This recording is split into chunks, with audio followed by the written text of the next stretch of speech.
Welcome back, everybody, to another episode of Right to Know, your weekly Pennsylvania policy and politics podcast from the PLS Reporter.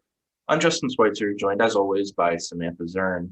And this week, we're going to walk you through a few different packages of reintroduced legislation, that's surfacing in the Pennsylvania General Assembly. These touch on a number of different topics from gun reforms to hate crimes to, an economic recovery sort of focus. But first, I do want to start off with a little bit of an update in terms of the constitutional amendment to create a legal window for child sex abuse survivors to sue their abusers. Obviously, we've touched on that on a few of the more recent episodes here. Again, this is something that came out of the statewide grand jury investigation in 2018 into abuse across various Catholic dioceses in Pennsylvania. This amendment, again, would create a retroactive 2-year window where abuse survivors for whom the statute of limitations is timed out, it would give them, a 2-year period to, sue their abusers, various institutions that abusers work for, things like that. Lawmakers had looked at using an emergency constitutional amendment to sort of fast track this through the legislature after the original proposed constitutional amendment was derailed after a Department of State error. So I think, kind of where we left off in the past was that we didn't really know what was going to happen. We didn't know if there were enough votes to get that emergency amendment through both chambers of the legislature and on the ballot this spring. And ultimately, that emergency proposal was abandoned this week. Lawmakers said that they didn't think it quite met the emergency requirements, which, involved direct and immediate threat to the Commonwealth, and whether health or safety was jeopardized. So that ultimately, didn't get fast tracked through the legislature, and lawmakers chose to use a non-emergency amendment and sort of restart that multi-year process, which will take 2 sessions to get that amendment through. So, long story short, lawmakers passed a regular constitutional amendment proposal. Both chambers advanced it this week. So that means we have to wait until the next legislative session in 2023 at the earliest. So if lawmakers advance that amendment in 2023, when they, that session starts, it could be on the ballot as early as May 2023. So Sam, I talked a lot. Anything to add on that point that I may have missed? Well, just a casual plug, I guess, that Justin, I know you're breaking down like the timeline of those events in our new newsletter that comes out on Saturdays. So if you're a listener and you enjoy listening to us, you can also get a probably more in-depth explanation of how, we got to this point with the constitutional amendment by going to our website and signing up for our newsletter. I don't know if that's what you meant by anything to add, but I figure I should plug the Reporter Rewind. I totally forgot to plug it, so thank you for doing that, Sam. And yeah, if you want to get our Saturday Reporter Rewind newsletter, it essentially recaps the week in Harrisburg, focuses on whatever the major issue of the week is, and then we kind of just give you some brief bullet points through some of the other happenings in Harrisburg. So you can subscribe on our website at the PLS Reporter and just use the eye opener email form to do that, because it goes directly to eye opener subscribers every week. So we don't kind of belabor this constitutional topic here this week. I did mention we were going to focus on various legislative packages that are surfacing, and Sam, you focused on 2 different sort of subject areas, gun reforms and hate crime legislation, or anti-hate crime legislation this week. And those both kind of came out of 2 recent mass shootings in the U.S. Yeah. So walk us through, what kind of is being floated as a result. Yeah, so I mean, as listeners, I'm positive know we had two major shootings in the last 2 weeks. The first in Atlanta and the second in Boulder. And I'm going to start with Atlanta because that kind of is what inspired the anti-hate crime set of legislation in Pennsylvania this week. So again, as most listeners know, 8 people were killed in Atlanta on March 16th, 6 of them Asian American women. Uh, and so this comes after a year where hate crimes against Asian American and Pacific Islanders have been rising astronomically. There's a report from the Center for Study of Hate and Extremism that found that anti-Asian hate crimes surged 145% in 2020, while overall hate crimes dropped by 6%. So, you know, that shooting has yet to be determined or to be deemed a hate crime. But, and this is something that was brought up in Pennsylvania recently, determining something a hate crime is somewhat difficult. There's strict provisions in the law for what counts. Hate crimes are notoriously underreported. Law enforcement is often reticent to ascribe racial bias to attacks. So while the numbers sometimes look low for hate crimes in Pennsylvania in 2019, there were 41 reported by the FBI. Most advocates believe that those numbers are far higher. So that's part of what inspired the anti-hate crime legislation reintroduction this week. So in Pennsylvania on Wednesday, Representative Patty Kim, she's a Democrat from Harrisburg, and the only Asian American representative in the General Assembly at the moment. She hosted a press conference, recognizing the Atlanta tragedy, talking about her own experiences with, racism and specifically anti-Asian racism, and, kind of calling on people to be better. And she was joined by a slew of other Democrats from the Senate and the House, and they were all kind of joining together to call out white supremacy that, inspires these types of attacks.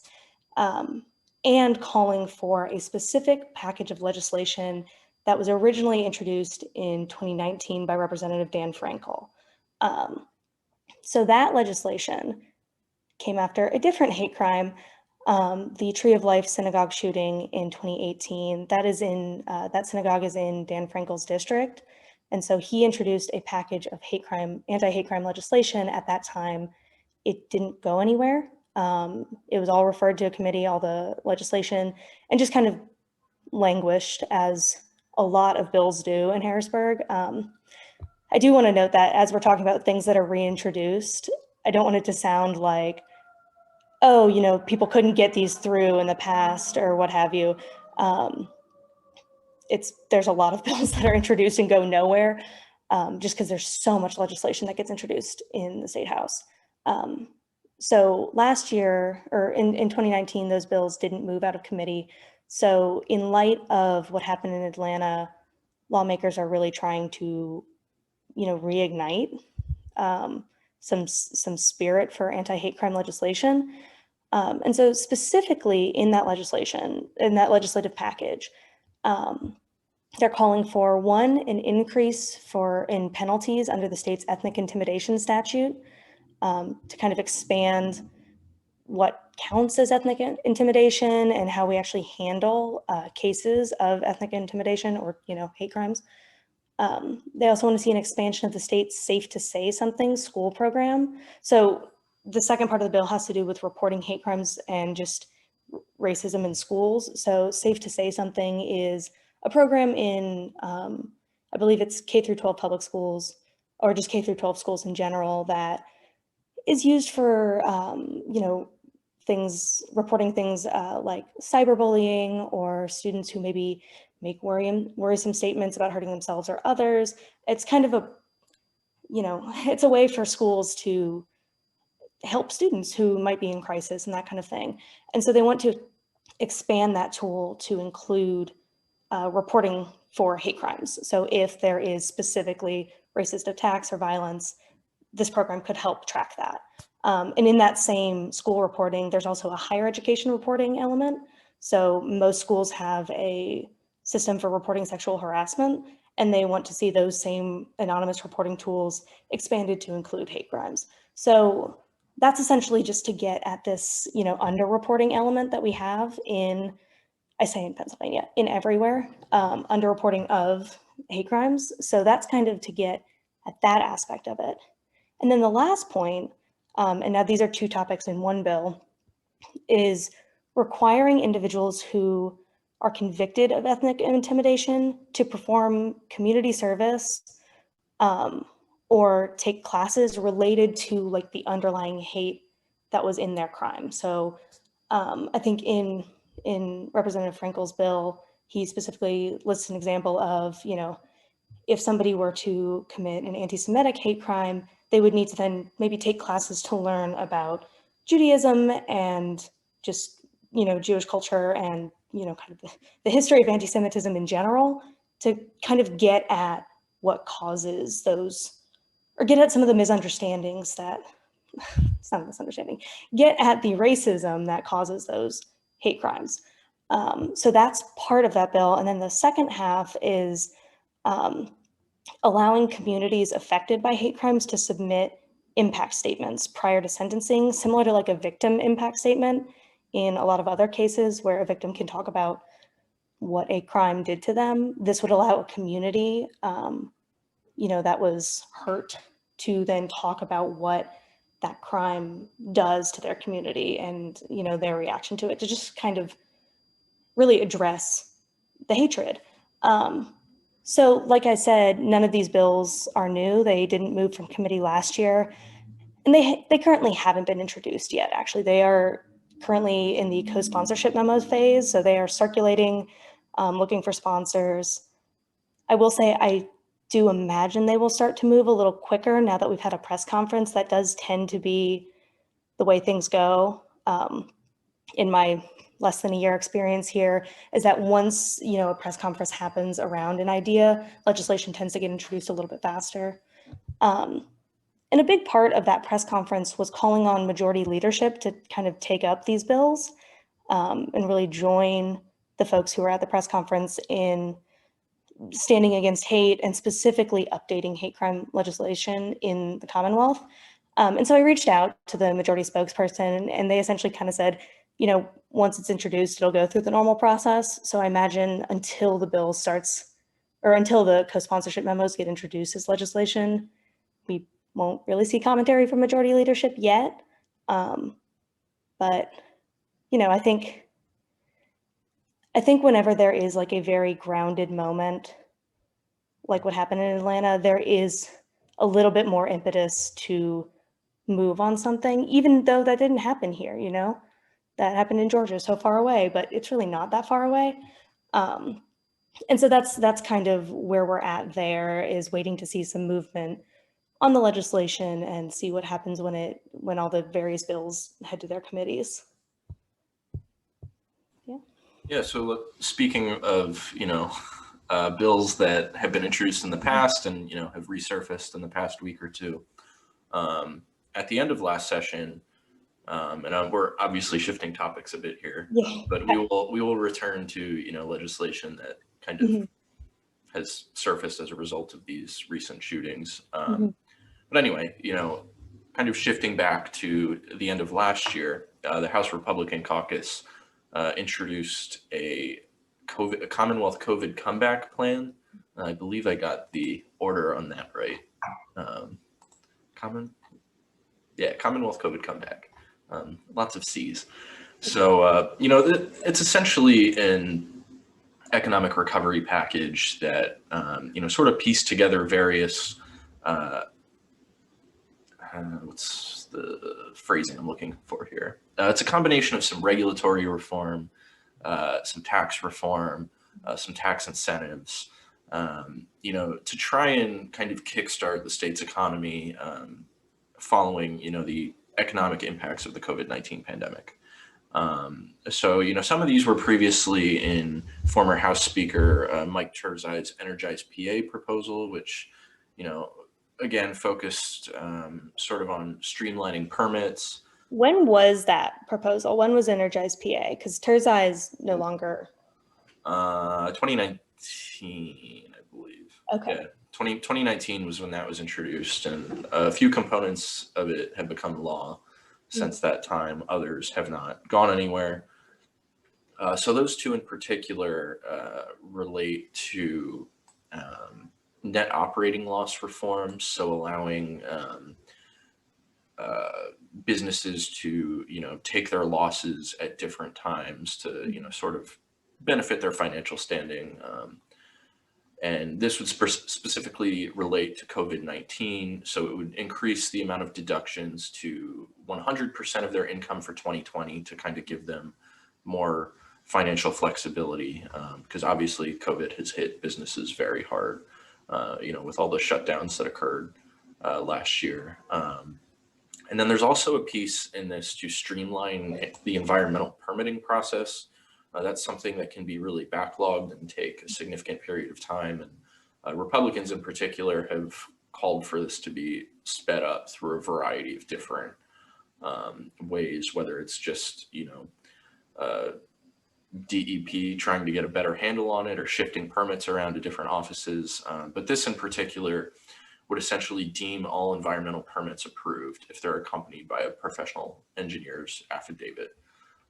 So if it's, accompanied by that document, it would be deemed approved unless, otherwise, if they saw something on the application that they didn't like, whatever.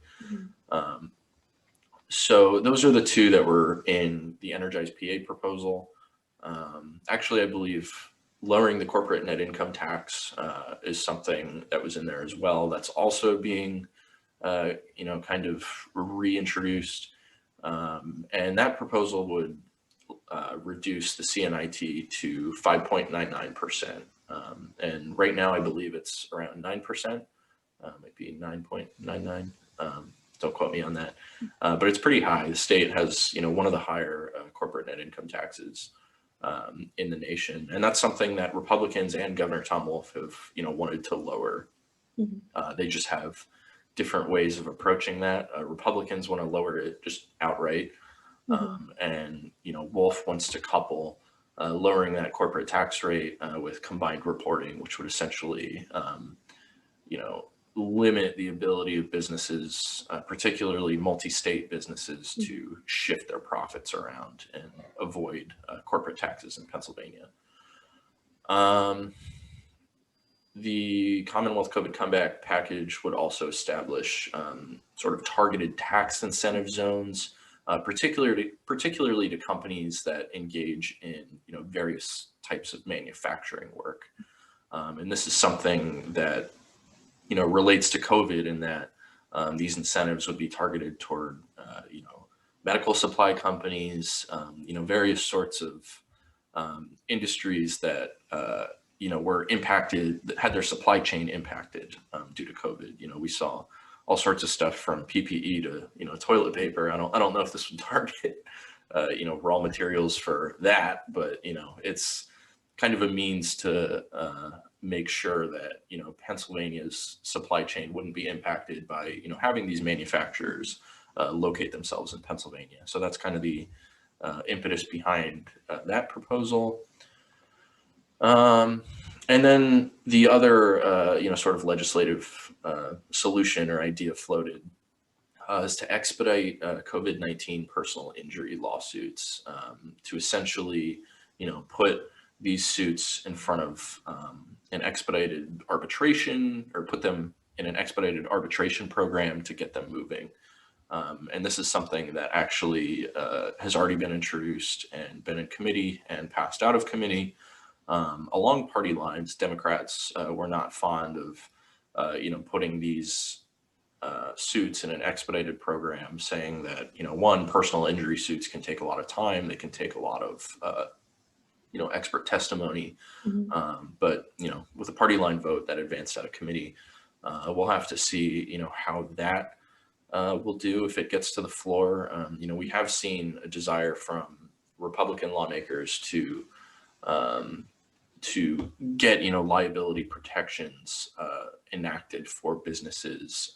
Governor Wolf vetoed a liability bill last year, believing it to be too broad and, too protective of businesses. So this is something that Republicans say is, a different type of approach to getting liability suits addressed and to, kind of make sure they don't bog down businesses and people. So those are kind of the highlights. I sort of rambled back and forth between these different topics, but the main piece, the main takeaway here, I think, is this Commonwealth COVID, uh, you know, Commonwealth COVID comeback. I'll get it. I'll get it one of these days, Sam. But it's essentially centered around tax reforms, tax incentives, and streamlined permitting and lawsuits. So it kind of fits with the House Republican caucus's broader sort of economic agenda that they've had for years. It's about kind of streamlining regulation processes and sort of creating an environment, a less tax heavy environment. So yeah, that's kind of the basis of that. I mean, I think similar to what we've been saying about the other just reintroductions in general, this one, I'm not sure if you mentioned it or if we talked about it beforehand, but this one got introduced like 2 days before last session ended. So it hasn't been through, I mean, even though a lot of these bills are themselves, old package, new package, second new package, it hasn't had as much time in the sun, I guess. So we'll see in coming weeks, I think, a lot of this hit the floor. Right. And we did see, this personal injury, liability bill move already. I'm curious to see, if the corporate net income tax reduction moves, because again, that's something there is, bipartisan will to address. It's just kind of finding a sort of bipartisan compromise, with the governor wanting to, address tax shifting and Republicans kind of wary of doing that. So, we'll see there. But, with a full 2-year session ahead of lawmakers, I would imagine, we could see more movement on these bills this time around than, with a couple of days left in session like we did last year. Yeah. So that, I think pretty much sums up that package. And I think to kind of finish up our podcast for this week, we can shift to the gun reform bills that were reintroduced and kind of refocused on after these 2 mass shootings. So we gave you a bit of a break from the shooting topic, but it is something that is at least picking up steam among Democrats. So Sam, walk us through your coverage of this issue this week. Yeah, so on Tuesday this week, the organization Ceasefire PA, they are an anti-gun violence organization that kind of lobbies for common sense gun reform solutions. They hosted an event with, who all was there? Tom Wolf, Attorney General Josh Shapiro, a handful of lawmakers, folks who are, gun owners but have been impacted by gun violence, families who have lost a loved one to gun violence, kind of to talk about the state of gun violence in Pennsylvania. And now this wasn't, this event was planned ahead of time, but the day before, on Monday, there was, like we said, a mass shooting in Boulder, Colorado, where 10 people were killed.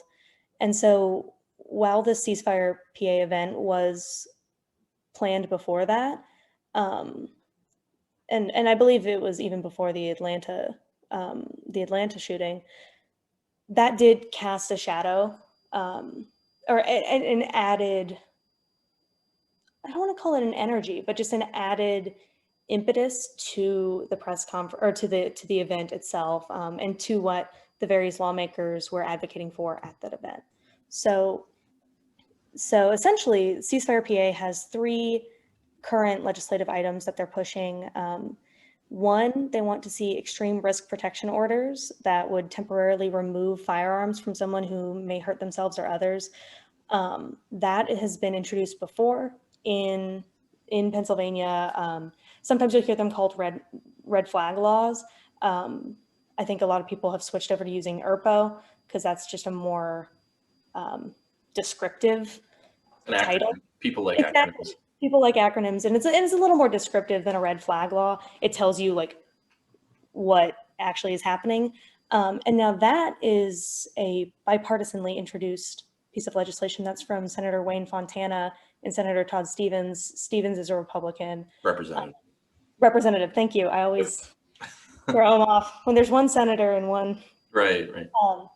But Representative Todd Stevens, who's a Republican, and he's pushing hard for ERPO because one of the big areas there is suicide and death by firearm. And so that's kind of really what he's centering on for extreme risk protection orders. According to Pennsylvania's gun violence dashboard, or violence dashboard, which is something the Department of Health runs, there were about 1,500 gun-related deaths in the Commonwealth in 2019, and 63% of those were suicides. So Stevens is really, I say Stevens, but a lot of lawmakers have rallied around firearms and suicidality and what the state can do to kind of curb that that major issue. And so that's where the extreme risk protection order bill comes in. Someone would be able to essentially have law enforcement step in and temporarily remove guns until the individual is, safe again, or has sought treatment, or, whatever they need to do to not hurt themselves or hurt others. So that's that legislation. And that was a really, really big focus of Ceasefire's event. They really focused on suicide in the Commonwealth. I mean, that 63% statistic is frighteningly large. And so that's where a lot of the event focused. But there were also two other bills that they want to see. So there's from Malcolm Kenyatta and Ben Sanchez is a bill that would require gun owners quickly report lost or stolen firearms to law enforcement. And that one centered around the problem that a lot of firearms used or that are like reported being used in crimes are often ones that have been lost or stolen.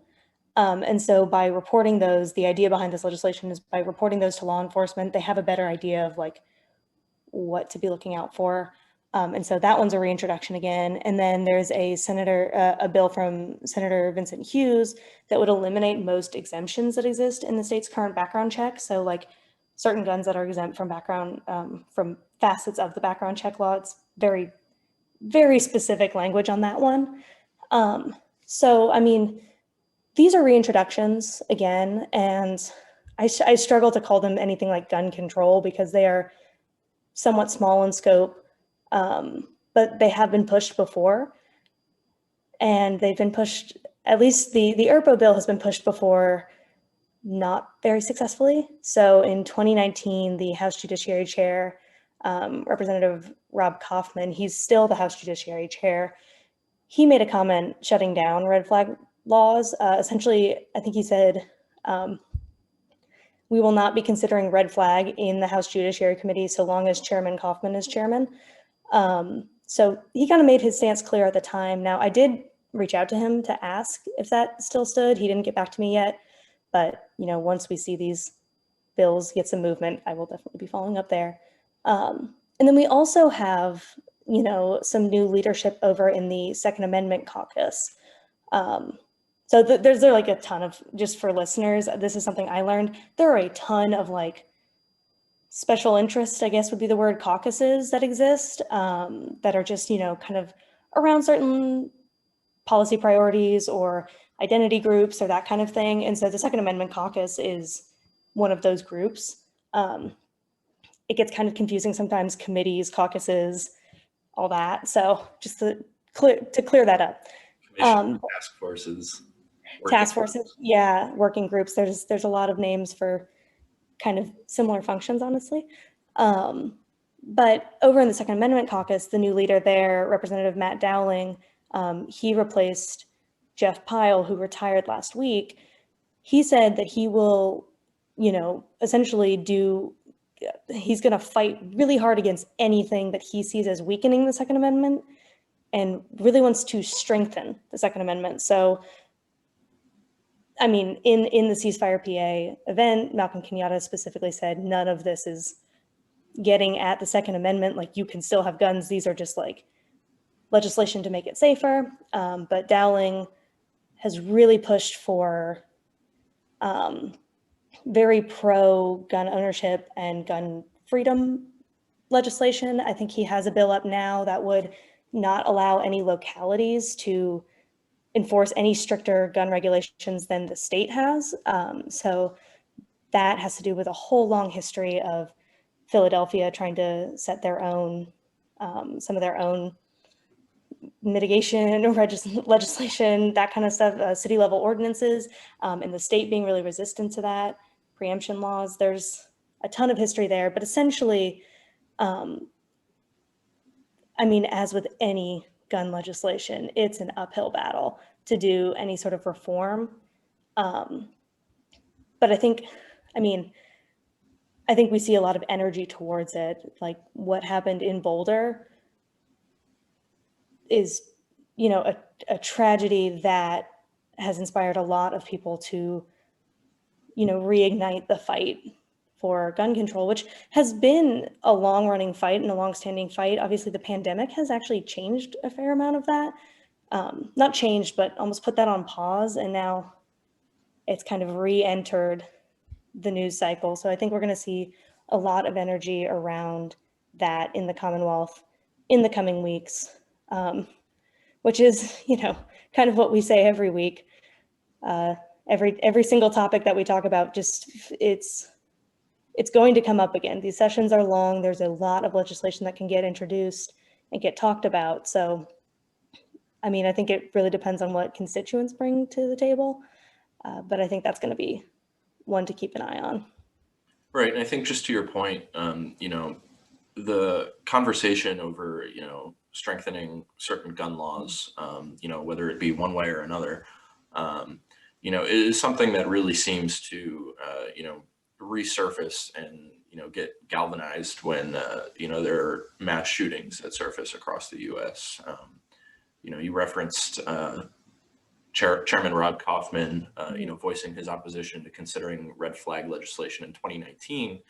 And really that whole conversation occurred after, you know, a spate of a couple of mass shootings back then. Yeah. You know, at the time there was a massive rally, you know, I think with ceasefire and Moms Demand Action, you know, pushing for universal background checks, red flag legislation, you know, and similar reforms. And at the time, the red flag bill was kind of viewed as the most politically, you know, feasible reform that lawmakers could reach. And there, you know, there really was a lot of consideration put into that. There were public hearings on, you know, I think Senate Judiciary had a ton of public hearings on, you know, various gun reforms, hearing from, you know, gun control activists, hearing from Second Amendment groups. And, you know, ultimately, I think both Kaufman and Lisa Baker had concerns with, you know, the impacts of a red flag law on due process and things of that nature. So, you know, while a few years ago that was probably one of the more politically feasible options, just given, you know, the bipartisan support around it, you know, with people like Stevens and former Senator Tom Killian, who was a Republican, you know, that was something viewed as, you know, probably the most, you know, reachable change. But, you know, like Kaufman said, I think as long as, you know, he's in charge, it's not something that's going to see consideration in the General Assembly. But, you know, who knows? You know, we've I mean, Stephen seemed hopeful. He seemed to, you know, be really pushing that, like, this is not a, like, this is a bipartisan in terms of people issue. Like, these gun deaths by suicide are all over the Commonwealth.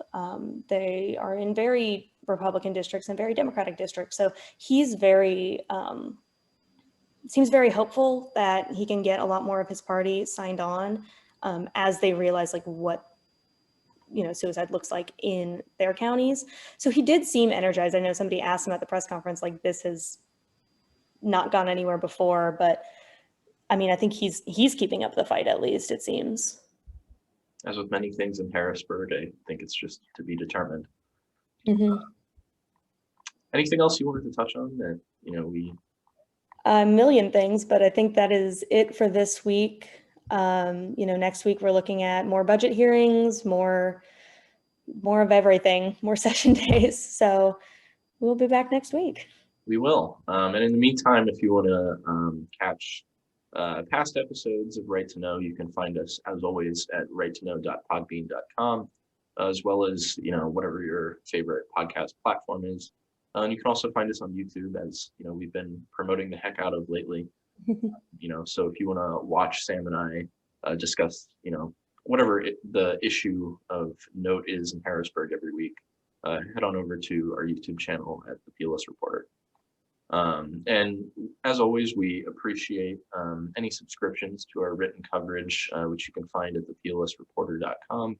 And we do have 2 free stories every week. So if you're listening and aren't sure, that you want to subscribe, you can find free stories each week on our site, and we tweet them out and share them on Facebook as well.